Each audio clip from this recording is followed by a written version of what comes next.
Okay, we're back in spring barley again today, the same field we were in the last time. It's not one of Kevin's. The scheduled application that we had expected was going to go on within a day or two of being here the last time didn't happen, purely because of weather.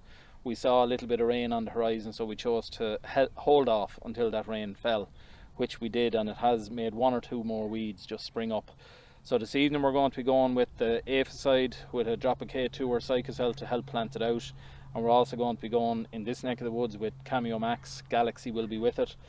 We've received a few questions about which of the herbicides is best to go with within the FMC range, whether you go Ally Max, Cameo Max, Biplay, Caliber, Harmony or any of the others. I always make the point, with the exception of a few peculiar weeds, any of those herbicides with the right tank mix partner will clean the field for you. It's about rate and it's about timing. The particular weeds you need to watch out for: marigold, corn marigold if you have it, possibly resistant. That requires a specific partner, which will be Galaxy or the shield within it. If you have resistant chickweed and a lot of it, you'll probably as well go for cheap and cheerful fluroxypyr. Or if you're unlucky and you're in one of the areas which perhaps has resistant poppy problems, you may be better off looking at one of the Oxen type partners as the tank mixer to the FMC SU herbicide. Talking about the regulator we were going to use, you've heard me talk about creating the yield potential in spring barley. This crop is just at 4 tillers with the main stem, so it's planting out nicely of its own. But again, the date of the year we're in, the crop wants to go up. It knows by day length the time of the year. It doesn't want to plant out anymore, so hitting it now with that regulator will help maintain and increase tiller numbers to give us yield. Beyond that, no BYDV is obviously going to be evident yet, but again, the temperature is rising, aphids will be moving, so you cannot ignore that risk. I keep going on about nutrition. Yes, we sell foliar feeds, as do a lot of other people.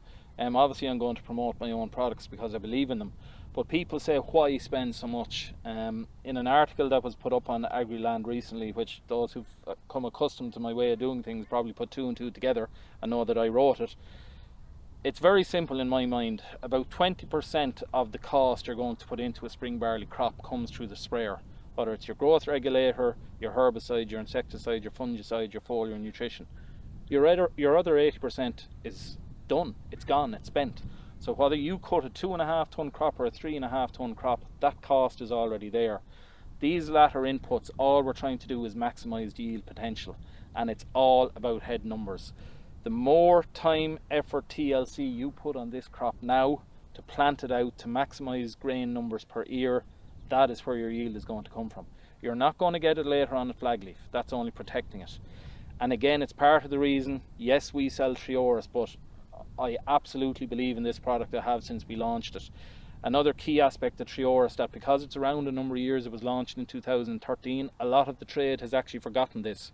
There is scientific evidence there that Trioris, the penthiopyrite molecule, enhances roots to such an extent it can actually give up to double the amount of roots when you scientifically weigh them and measure them than some of the other market leading SDHIs. So roots is what it's all about to get the crop up and going. It's very, very simple. Nutrients in the soil need to get to the roots. They get to the roots through the pore space in the soil, providing there is moisture there to carry the nutrients. So if you have more roots, you catch more moisture, you get more nutrients.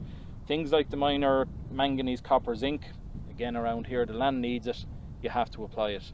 But I will spend a lot of money early on spring barley, and that creates the potential. You're almost coasting then with your T2 fungicide. You've done the work, you coast through, just keep it clean, spend your money now, create the potential. You can't fail. You're talking about figures in the region of, to put in a litre of Trioris on a T1 spring barley, if you spend, I'm just loosely going to throw out a figure of about €20 per hectare extra. We have any amount of years data to show that that returns probably in the order of 35-40 euros worth of extra yield. You can't see that with your eye. You need a trial to record it with scientific measurement. If you put €20 in the bank and come back in 3 months and they're giving you €35, you'd put every €20 you had in the bank. It's hard to see that in the field, but the evidence is there. I welcome people when they ask me to prove it because we have the data. Spend early, reap the rewards later.